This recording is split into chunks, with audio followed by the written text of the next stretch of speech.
Hey, Ryan, welcome to the Profit and Grit Show. How you doing today? Yeah, I'm great, man. Thanks for having me. Yeah, thanks for taking the time to be on here. I learned about you from your LinkedIn post. I happened to come up on my feed, and I just really, it's one of those things where you find one post that someone writes, and then you go, oh, wow, that guy has a really unique, fun take on it. And you just go down this rabbit hole of reading a whole bunch of your posts. So first, I just want to open up with commending you for you write some really cool content. Yeah, I appreciate that, and happy to be, cyber stalked to whatever level that is. A So stalker. I do that to folks as well. So happy to be on the receiving end of that. That's awesome. Well, with that, I'd love to learn a little bit about you. Can you share maybe on the business side what you're doing these days, and then maybe something personal about yourself? Yeah, sure. First off, on the business side, we are, a co-founder of DivviShares. I've got a partner, John, and we joined up a couple years ago, and really with the goal of buying businesses, and with the end goal of selling them back to the employees. So we're kind of acting as a vessel for helping our employees, build generational wealth. So that's kind of what we're doing on the business side of that. On the personal side, I'm a husband, father of three. My wife and I have been together.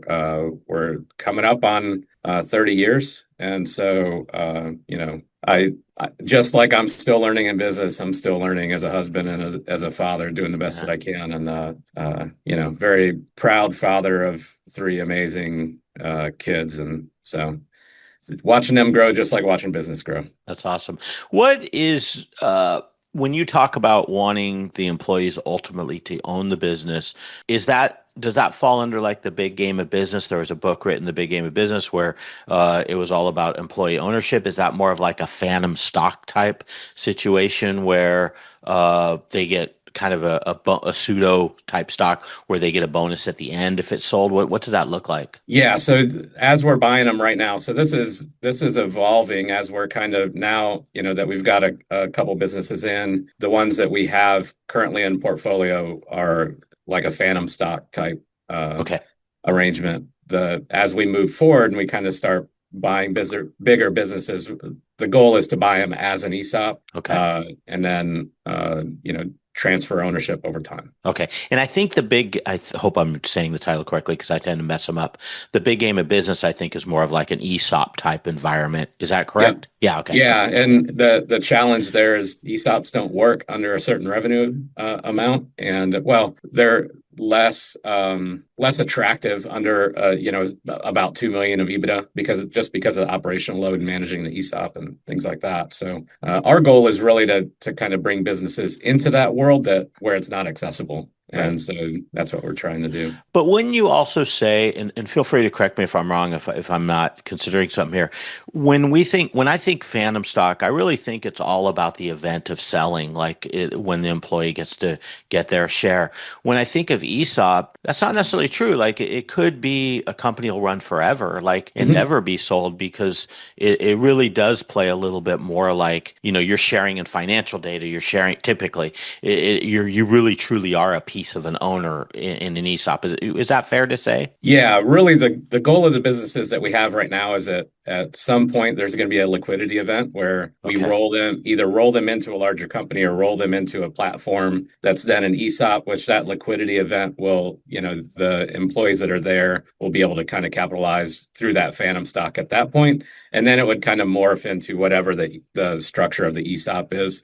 ESOP is, it's very similar to kind of owning stock in Apple or anything else where you could get dividends, you're benefiting from the day-to-day profitability of the company, where phantom stock it doesn't function that way. It's more of a one-time, kind of thing, which isn't ideal, to be completely honest. It's kind of what we had to do to kind of prove concept and to kind of get things going, to prove to investors that we kind of knew what we were doing on some level. And so it was just kind of a step that we had to go through. And then, but yeah, the end goal is to take the companies that we have now and kind of roll them into an ESOP organization, as part of a larger company. Sure. But I applaud you for the doing the phantom stock, because I think a lot of times as owners, we just bypass anything and then we wait until we sell, and then we say, okay, well, we'll set a little money aside and give give it to our employees. So at least if there's one really cool thing about the Phantom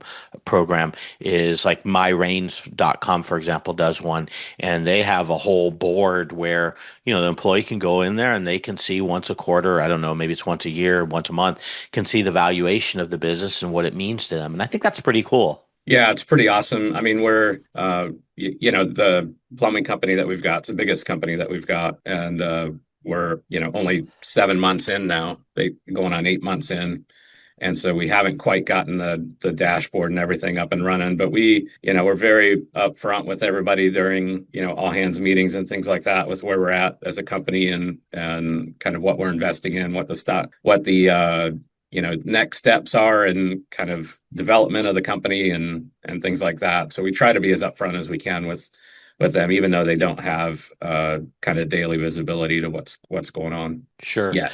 So I kind of want, oh, yeah. So you do envision, well, I guess under the ESOP it would be, but you do Yeah. kind of envision fully sharing all financial data at some point. Is that kind of how that Yeah, would we're look? gonna we're gonna this year, one of the things on our list is open book management. And so, kind of making sure that and it gives a lot of good context to decisions that we're making or, why we're not doing some things, why we are doing some things. And it allows a lot of just kind of upfront conversations with people about like, hey, we're not doing this just because we're greedy. Like we're doing this because we have a plan and we want to see this thing grow and kind of make some of those decisions a little bit more palatable, at least it has to this point. Do you, because this is always a sensitive topic, the sharing of financial information, and what level do you do it to? What's your opinion around that? Like, do you have to set up your culture to be able to handle that, or is it just keeping it all really clear, open community? I mean, what's your opinion, and how do you handle that so the team can handle seeing that data? Yeah, there's a training element to it, right? Because Mhm. a lot of these guys just they haven't had exposure to that, and so there's a training part. Right now, it's pretty high level. We kind of share with them all the metrics they have direct control over, so everybody knows their conversion rates and they know their revenue per job and they know their efficiency and everything like that. But as far as the company goes, they know how much we're spending on marketing, so that kind of gives context to like, oh wow, I've got 4 slots today and only 3 of them are full. What's going on? Like, well, we're kind of at the mercy of the schedule, right? We can only, we got calls going in and out, but we can't force the schedule to be full.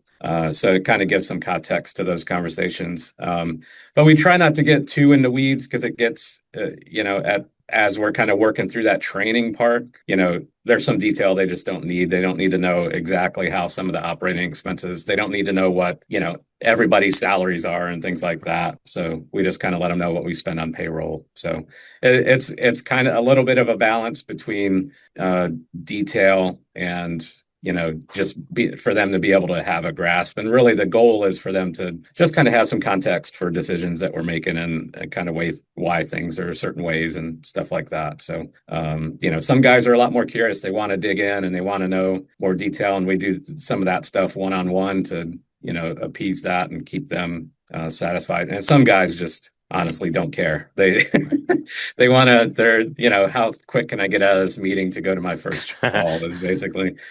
So, we just kind of do it on an as needed basis and, but just making sure everybody's comfortable with what's going on. That's cool. You kind of meet them where they're at, is what I think I'm hearing. That's pretty cool. Yeah, for sure. Yeah. The That's good to see. TLDR version. Yeah, yeah. I love that. Okay, so I want to set the table here a little bit and feel free to steer me if I don't do as good job of it. So part of your guys' vision was you were going to acquire companies and then at some point the owners would the employees would take over ownership. You landed on in 2025 Blue Planet Plumbing. Mhm. Before we get into the actual acquisition, what did that look like in terms of number of deals that you evaluated? Why did you go in the space of plumbing? And I'm going to assume it's residential, but correct me if I'm wrong. Why did you go in the space of like home service type business? And then I'll kind of build from that. I'd love to just know how you landed there. Yeah, for sure. It's 90% residential service and Okay. install. So very little commercial, very little, we don't do any like ground up new construction. We do some remodel work and stuff like that, but it's 90%, homeowner service and install. We, Blue Planet, going to your question about like how many did we evaluate? I couldn't even tell you. It was a lot. It was, probably in 100 or Sure. or more. And so I know at one point we had about 20 or so deals that were like at some degree of evaluation, all simultaneously. So it is a lot. I will tell you that Blue Planet was one of the first ones that we looked at and didn't actually become a signed deal until about our fourth LOI Wow. with this particular seller. The initial asking price was, once we got the numbers, it just took a very high level look at it to say it's overpriced, and Sure. they weren't willing to come down. But then they had a couple things fall through, and they ended up coming back around about a year after our initial LOI, and we ended up getting it closed. So it was 16 months from first LOI until closing. Wow. So it took quite a long time. And what attracted us to Blue Planet, the reason that we kept in touch with, I was almost weekly contact with the broker, seeing where they were at with their active offer, as they were going through different LOIs and as buyers were going through due diligence. I kept in constant contact. And the reason for that was the company had an amazing reputation. I think at the time it had 1,200 or so 5 stars. The website was great. Equipment looked great. Trucks looked great. We really liked the seller. He was, he had gotten it to that point really just through sheer hustle and grit. He, worked his tail off to get it to the point that it was at. It had a team in place, so it had, a general manager that was there that was separate from the owner. Had an office manager. And so it had a lot of stuff going for it that, a lot of companies in that, it did $5 million in revenue last year. So a lot of companies in that range don't have that stuff. They don't, they're severely lacking in one area or another. Either they have the reputation, but they don't necessarily have the structure, or they have the structure, but the reputation stinks and they don't have profitability. And this one kind of had a lot of that.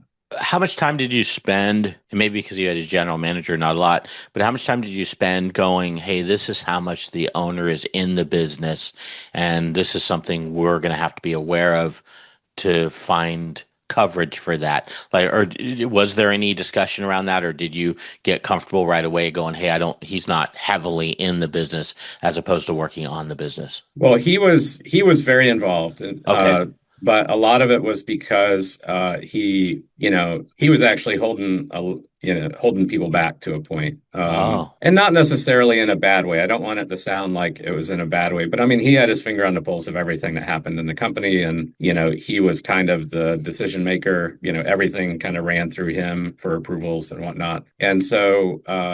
When we closed on the company, we were comfortable with kind of what we knew about the company at that point. We were comfortable. The general manager, we were super impressed with. We love the guy. He's still there, does a great job. I mean, everybody that worked there, we are totally good with. And so going into it, we knew for the most part what we were getting into. Obviously, a lot of stuff comes out of the woodwork once you're in it, but at that point, it's just a matter of dealing with it. right. Um, I love how you bring that up, though, and it's definitely not a negative or a bad thing about the individual, but it is one of the things I'll talk about a lot is when the owner, everything kind of runs through them. That's what causes them not to get past that $5 million mark or whatever. It might be 4 million, it might be three, but that's the common thing. Do you agree with that? Yeah, 100%. Yeah, Like I said, he had gotten to that point through, I mean, just basically yeah, working his tail off. yeah. And I mean, nothing happened there without his stamp of approval. And so that's fine up until about that. Once you get to that mark, you got to start letting the reins loose a little bit because you just can't control everything that happens that closely when you've got that many jobs going on and you've got that many calls coming in and you've got, everybody, you got, 12 guys running around in trucks and all this kind of stuff. I mean, it's just too much to really have like a micro control over. And so, yeah, he had definitely hit that ceiling and was feeling it. Um, and so by the time that we bought, he will tell you that last year was the hardest because they were so busy And he was trying to navigate the sale and all that kind of stuff. And yeah, really kind of drove him to the edge, so to speak. Yeah. What did you guys, and if this is confidential, feel free to tell me so. What multiple did you land on? Is it was an EBITDA multiple or was it an SDE multiple? So it was an SDE multiple. I don't know that I necessarily want to Okay, yeah. say it exactly, but it was under three. Okay. Um, Oh wow. and so again, a lot of that was, we feel like we got uh, a good deal, but also we feel like we gave the seller a very fair deal. Like I said, he had in due diligence, there was just stuff that came up that kind of pushed that down. Yeah. Um, and our final purchase price was about half of their original asking price. And several other buyers had backed out. So, but again, my experience is in home services. I was a general contractor for 20 years. I totally understand the stuff that we uncovered. Like when you're a guy trying to get a business to that level, uh, stuff just happens and gets swept under the rug and, kind of is what it is. And I was also very prepared to tackle that stuff. So yeah, it was, nothing, it wasn't nothing super surprising, but it definitely drove the multiple down. Well, that's what I was going to ask you. Without, maybe you could talk generally as opposed to specifically with this deal, because I think it's a good teaching moment if it's possible. What are things as you're going through due diligence that could impact valuation, that others that might be considering selling their business, they're like, hey, I shouldn't be waiting until I'm selling to address some of these things. Yeah, the main thing was really control. I mean, Oh, okay.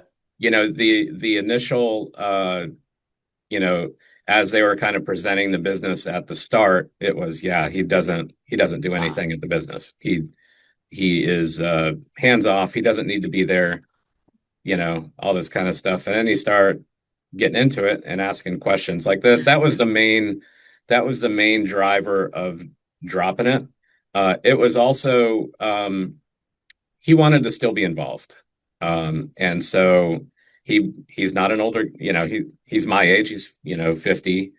And so still had working life left. He realized pretty quickly he's not going to get enough money to retire. And so he was pretty adamant about, working out a deal to stay. And so now he's our sales manager. Wow. Um, and so we accommodated that. That also kind of dropped the multiple a little bit because that's got a little bit of risk associated with it. And so it was a combination of those things for the most part. There were some issues with location. They had outgrown the location and were stuck in a lease, so there's no getting out of it without paying to get out of it. Um, there was, just some other little stuff that just kind of raised some red flags, but that's kind of the main stuff: location, control, and maintaining the seller maintaining a role. Yeah. That control one, that's one that just, you know, seems to eat up deals at that 5 million and under mark. I think, I think a lot of owners like, oh, how do I get out of this control? But to your point, like, and I'm not saying this guy was that way necessarily, but I think a lot of times people are tapped out. They're like they've gone as far as they can go, and they can't even to some degree get out of their own way. I don't know. Do you have any thoughts on that as you evaluate deals? Yeah, so, a common thread that we've seen is it's financial. Okay. Like the guys are used to paying themselves at a certain level, and in order to give up control or to hire people, Mm, now that money has to come from somewhere. And so if the time comes for them to hire a general manager, they're reluctant to do so because they have to take a pay cut. mm, Um, you know, and so they're used to taking, 200K or 250K as a business owner, plus, all kinds of other little yeah. fringe benefits that we know happen. And now they need to pay somebody 100 grand to run the business. And it's like, oh man, I can't take that. My wife will not allow me to take that kind of pay hit. So it gets to a point where it's not, it's a control thing, but some of it's also, they have to give up real tangible comfort. Hmm. to make it happen, and there's some reluctance to do that sometimes. Yeah, that's a great point. It's hard because they don't. One, It's true there's a spouse issue there because if you stop bringing home X amount of money, that can create problems. You might not be able to pay all the bills. But I think there's also a little bit of short-sightedness too because if you invest in the right person, there is a cost to that. But if you invest in it, it's gonna reap way bigger results down the line. Maybe it's 2, 3, 4 years, but the results will be astronomical potentially. Yeah, for sure. It multiplies capacity, right? So Yeah. as you're multiplying capacity, now all of a sudden you can make more money and you can concentrate on stuff that you're actually good at, because a lot of these guys are good at a very small fraction of the business, trying to do, the all-encompassing everything at the business. And so, but it's hard, man. That's why, if you look at the stats for, the number of businesses that make it to 5 million even is, you know, amazingly low. And then to get from that 5 to 10 or 5 to 15, man, is I mean, it's super hard. And, it's such a slog to get it even to just five, that a lot of guys are just unwilling at that point to do what's necessary to get it to that next step. Yeah.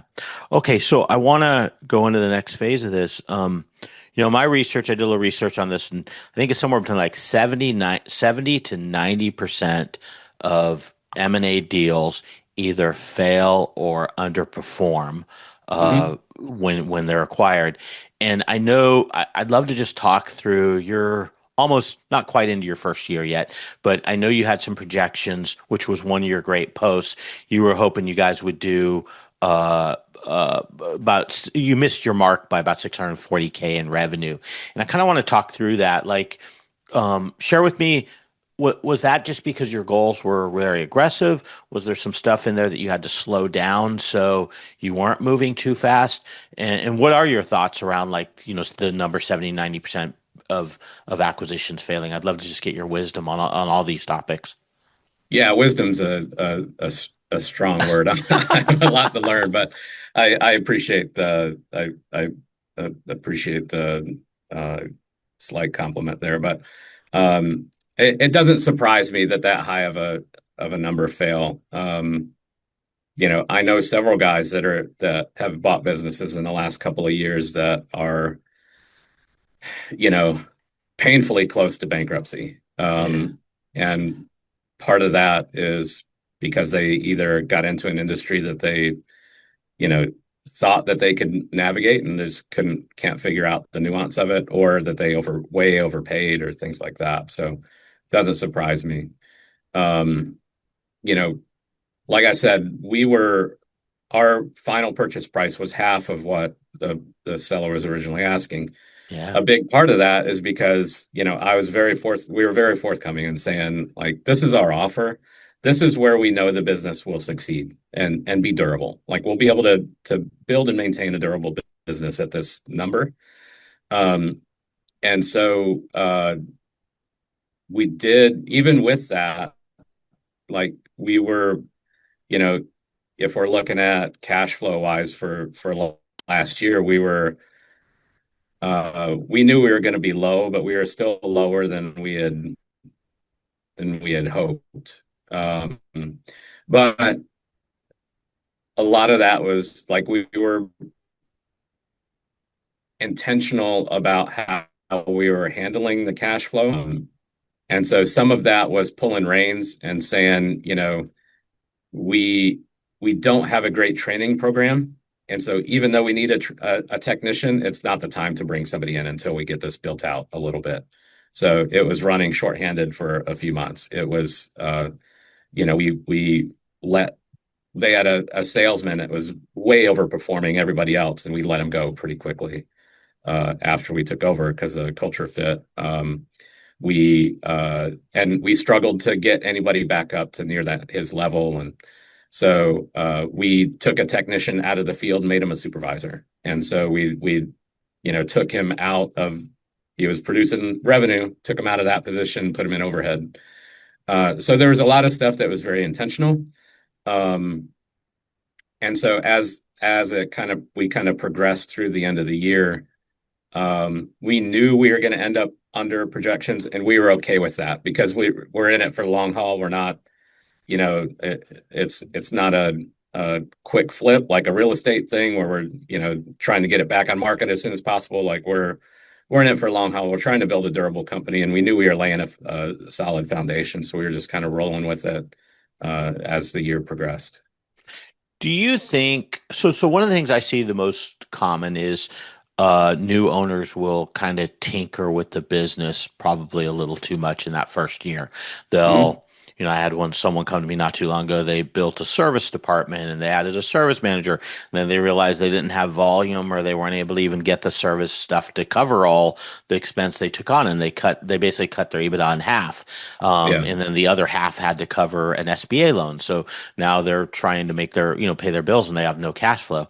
Um, when I hear you say, "Hey, we cut my top sales producer, we moved a biller into an admin role," that to me are like a little bit of scary decisions, especially in your first year. Because what gave you the confidence that these are the right moves to do that quickly, as opposed to maybe like spending a little more time evaluating the landscape before you made changes? Like, help me to like, is it just your 20 plus years doing this and back to that wisdom word, or is there something else going on there? Yeah, it was really kind of getting in and seeing the day to day to the company and really feeling out what was needed. Okay. We made we pulled the trigger on the promotion for the supervisor because one of the issues was guys were saying jobs were complete and they weren't complete. Uh, Or there was like little things that should have been rectified that weren't, or they would do a valuation, they would forget to, turn water back on after they complete a water heater install. Just like little piddly stuff. And part of that was because there was almost no actual in-field supervision. Jobs were coordinated from the office. The guys would go and do a job, say they're done, and then it was, okay, great, come back, go on to your next job. And so we needed field supervision. And so in order to kind of get some of the recalls and warranty work dialed in, we had to have field supervision. We had to have jobs getting walked after they're done, especially for the guys that were kind of like uh, where that was habitual. sure. And we just needed to have somebody in that spot to make sure that that stuff happened. Um, and so it was really just seeing what the business needed. Uh, Firing the sales guy was a super hard decision. Mhm. Um, I I knew it needed to be done about 5 minutes into our introduction to the team. Really? Um, I knew at like the second that I stepped in there and everybody kind of gathered for us to meet everybody at the very first meeting. Everybody is, I'm kind of watching everybody mingle and kind of, how you get a bunch of plumbers in a room that don't see each other all that often. And all of a sudden, there's, everybody's laughing and, having a good time and they're jabbing each other and stuff like that. And so the mood is great. And he's slumped down in his chair, staring at his phone, not talking to anybody, not engaging with the group at all. Um, and so there's just I knew culturally it wasn't a fit, but he sold his ass off and, sold like crazy. And, but he was, the guys hated working with him and stuff like that. So that was like a very hard trigger to pull. And, we should have done it sooner, but it was just, it took us about 3 months to get to that point where, we realized it's not going to improve. We're not going to be able to fix this through training or through discipline or anything else, and we just had to do it. So there was definitely some hard decisions, but it was, we were always trying to do what was best for the business and the guys that were all in and making sure that we're taking care of them. Yeah, yeah, that's tough. Those types of decisions are hard when you're letting go someone that's bringing in revenue and you're trying to do the right thing. I mean, I definitely have struggled through those several times in my career, and honestly, I haven't always done the right thing. I've had to learn through hard knocks that man, why didn't I do this a year ago? Right? Because usually, like a cloud just lifts when you do that, and it does suck potentially, depending on how it plays out, replacing the person. I mean, it takes a little time, but once the dust settles, it's like it just feels really good. Yeah, we had, there's a couple guys, you always have a couple guys on the team that are like the culture carriers, Yeah. and that really kind of like pretty accurately represent the mass of the team. And as soon as word got out that, we had taken his keys and he was gone, um, there was, we got a ton of kudos and like, man, this is something that's been needed for a long time. And so we knew we made the right decision, but man, it was the bottom line hurt. Yeah, yeah. Hey, I want to shift gears a little bit. So, the rage right now obviously is AI. Definitely in the space of CSR, we're getting a lot of Mhm. discussion there, whether it be after hours or even or call overflow or even potentially full time. I believe you went down that path. I'd love to talk with you about what I think you may have even felt like you lost 100K in learning about this and what was right for your business. Can you kind of share like what did you find out about it? Where are you at with it today? And what decisions did you make to get from point A to point B? Yeah, for sure. And actually, I'm going to tie this in a little bit with one of an episode you had just a few weeks ago with Yeah. um, Bernie Oh and yeah, Service and Titan Pro. Yeah. yeah, on data clarity and stuff like that. So, um, if we hadn't had clarity on our data and our booking rate and conversion and stuff like that, we probably would have thought everything was fine. Mm, Um, and so we uh, knew we needed to do something with how inbound calls were coming in. Like that was the first week we were there. You know, we knew that was a severe pain point that was holding the company back. And so um, pretty quickly we got AI kind of up to speed. And I don't want to name names on the service that we were sure, using sure. because we still use them and they do great for what we're using them for now. Um, and I also think that a lot of the problems that we had with it were because of the demographic of our customer base.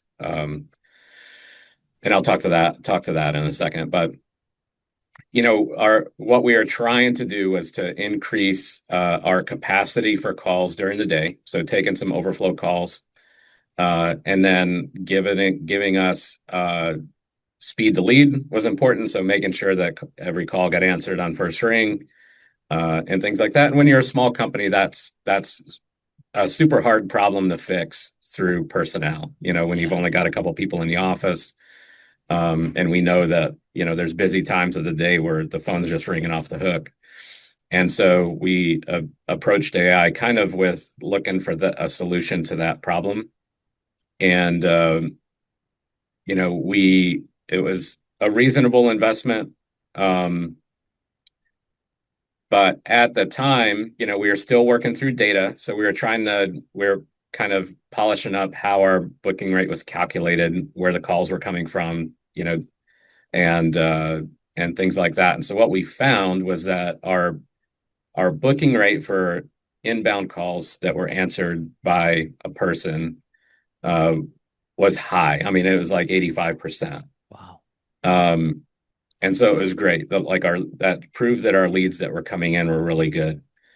Uh, the problem that we were having with the AI is that we couldn't really get it over 40.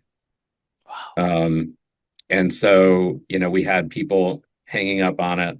We had, people were just like getting irate and saying, I want to talk to a person, put me through to a person, that's kind of stuff.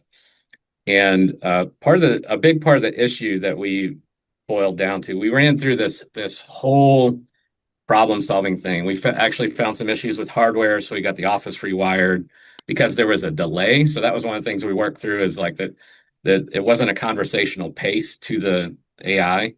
And so what we found out was that part of that was because of our hardware. The lines in the office were still like 50-year-old, telephone lines. Our router hadn't been changed in about 10 years and all that kind of stuff. So we updated everything and got the speed where it needed to be. But we are still having problems with people hanging up. And we're working with the provider and trying to do all this stuff over the course of a few months. Um, but what we boiled it down to is that our customer base around there is a lot of retired folks, like people 50 and over, um, fairly wealthy, and also accents. So really thick accents. This is in North Carolina, and so the pace of conversations is a little bit different here. Very thick accents. People use a lot of kind of jargon, like people would, AI didn't know if somebody called and say, "Hey, I got water leaking at my mama's house." They didn't AI didn't really know how to handle that, right? And so it doesn't know what a mama is. And so just stuff like that, it didn't know how to handle it. And then you get into it's trying to discern a really thick Southern accent that's explaining a Yahoo email address with numbers and initials and stuff like that. And it just couldn't work through it. And so yeah, we tried it for a few months, going back and forth with the provider, trying to get it tuned up. But we're never able to get it over 40%. And so yeah, I can very confidently say we lost 100 grand Wow. in that 3 months by not having calls answered by a person. Um, which is a lot, man. When you're a small company, that kind of a hit, you equate that over the course of the year, it's $400,000 in if over a 12-month period. Right. So yeah, we cut it off. We still use it for it still does our we still use the chat bot. We still use the it's linked to like Angie's and some of the other aggregators, so we can get our speed to lead is faster than anybody. We're under I think we're under 5 seconds for basically every aggregator. So it has its place for us, and I think that it could work well in some demographics that are a little bit more used to working with tech. They're a little bit more comfortable with dealing with AI, but for our specific demographic there, we couldn't get it to work. And the agents, if I understand it correctly, you are using, you kind of consider that to be a little bit of a game changer because I think you mentioned 5 seconds. It's interesting how one part didn't work. It's how you use the tool. The agents are like phenomenal for you. Is that correct? Yeah, absolutely. That's been a huge game changer because, with a lot of the Angies and those types of things, it's how fast can you get on the horn with that customer? And I mean, we're uh, faster than anybody that I know of in our market. We get told all the time that we're the first ones to call, and people are happy to schedule. So when we get them on the phone, our inside sales gal, she asked them, how are are you working with anybody else to try and get this scheduled? And they'll always say, you're the first one that I've talked to. So that's a good feeling. So it definitely has its place for us, just not in the person to person. Cool. Okay, I've got two things I want to wrap up on. One is just in terms of this first acquisition. Are you guys kind of married now to home services, would you say, in terms of future acquisitions? Or because reading your webpage, it looked like you guys were pretty broad. Does this change anything given that your first acquisition was in home services? So we definitely we're looking to add on to that company. We're actively looking at financials for a couple different home service companies. We really want to do kind of a regional platform type of deal, but we're also actively engaged and probably getting an offer out this week on a roofing Wow. manufacturer. Wow. Yeah, we're a bit agnostic to industry, but we do, our the way that our thesis works. Once we get a company, our goal is really to kind of roll up into that company with peripheral add-ons and things like that. So, to answer your question, yes, we're actively kind of looking for home service businesses, but we're also kind of open to other types as well. And then the last thing I want to wrap up on, just because I just feel like there's a real opportunity for owners out there that maybe aren't using these tools.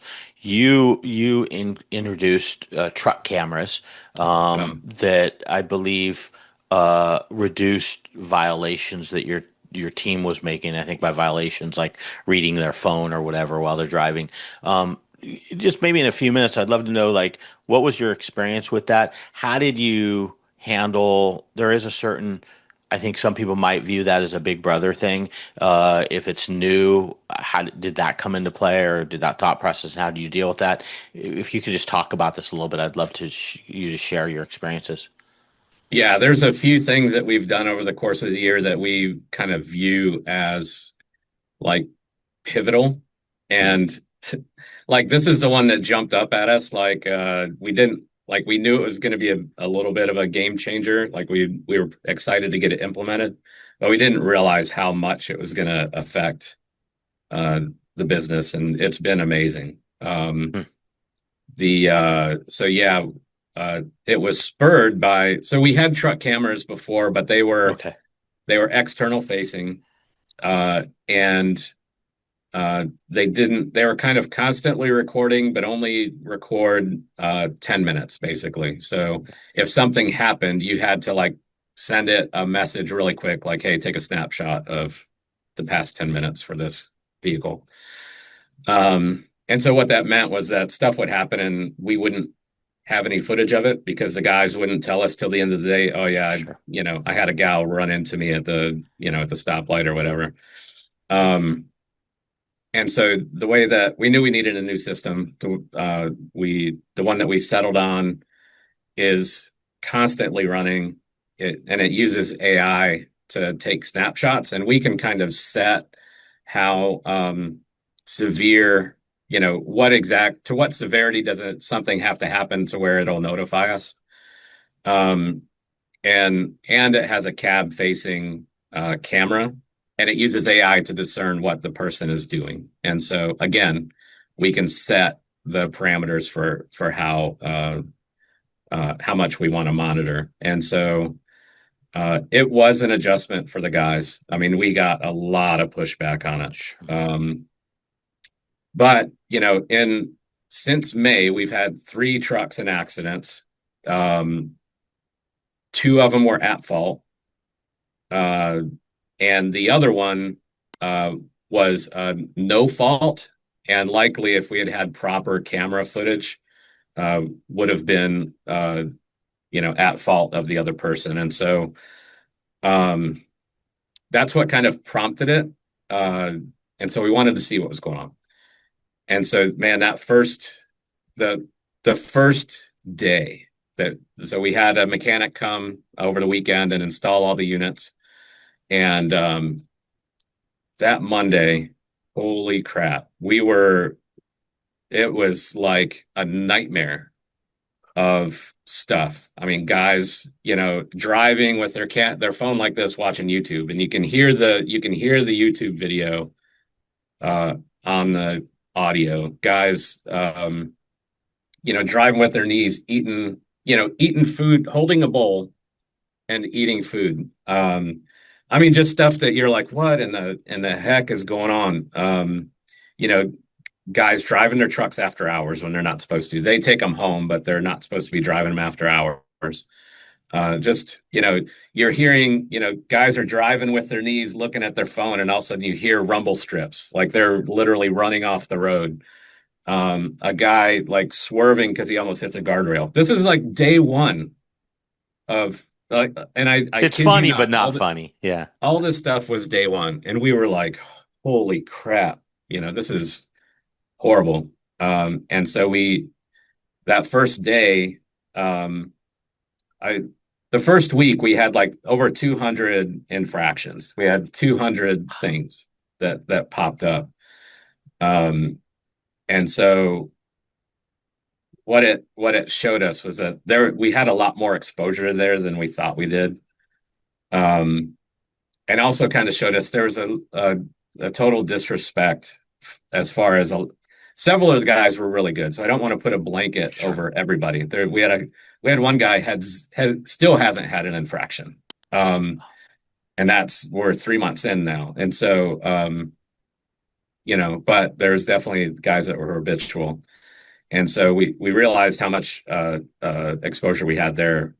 We also realized uh, that guys were misusing the trucks and driving them after hours, driving them on weekends, and all this kind of stuff.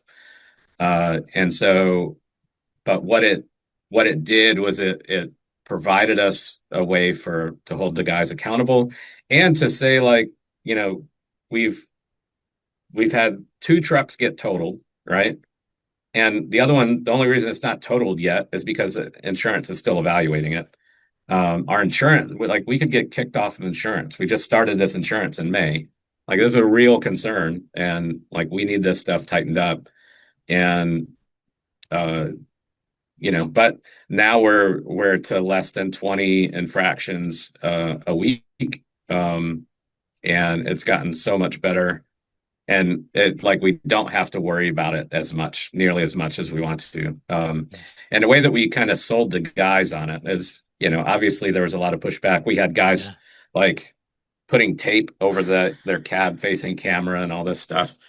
Um, but what we told them is that, look, this is to protect your ass. Like, we're doing this because if something happens, there's nothing I want more than to be able to pull that footage and show the cop, look, our guy was doing exactly what he's supposed to do. 10 and 2, watching the road, doing whatever he can to avoid anything.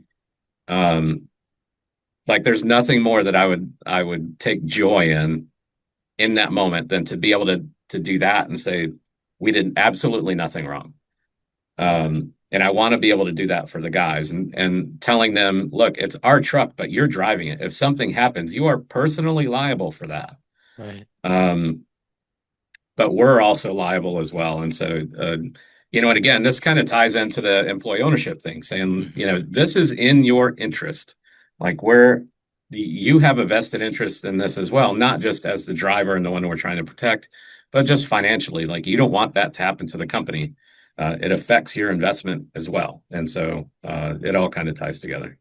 Do you find now that it's been an amount of time, is everybody used to it? Are you still getting pushback?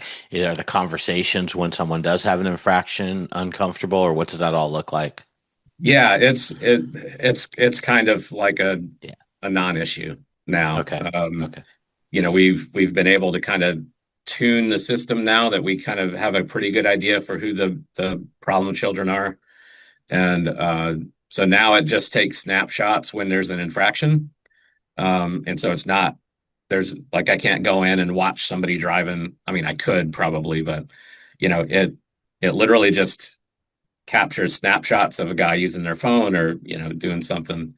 So it's, we've been able to tune it since then to where it's not nearly as intrusive. And the system that we're using, if they're doing something, provides training materials on that, which they can sign off on and go through a little slideshow course and sign off on it. We can say that, hey, they did this infraction, but they've taken these steps to rectify it. And so, yeah, it's been a non-issue for the most part. Very cool. Awesome. Hey, Ryan, you are an amazing guest. I love that you're so transparent, just like you are on LinkedIn, in sharing your stories and experiences. If people wanted to reach out to you, I'll put your LinkedIn link in the show notes. Is LinkedIn the best spot? And I imagine if people want to reach out to you, like maybe they have a deal, or what are things that you'd be open to people reaching out to you about? Yeah, absolutely. I'm very, I love when people reach out on LinkedIn. There'd be nothing I'd love more than for somebody to reach out and say they saw me on your show and wanted to connect. And so, yeah, super happy to do that. We are actively buying. So, if somebody's got deals or they know of a deal that fell through or something like that, uh, I'd love to look at those. If there's any investors that want to start buying businesses, we're always happy to take a check. So yeah, all that kind of stuff. Very happy to connect on LinkedIn. That's the best place to find me. So yeah, looking forward to meeting your audience a little bit. Awesome. Thanks, Ryan. I appreciate you being on the show.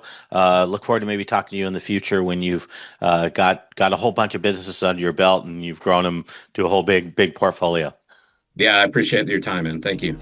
Thank you. Welcome to Profit and Grit.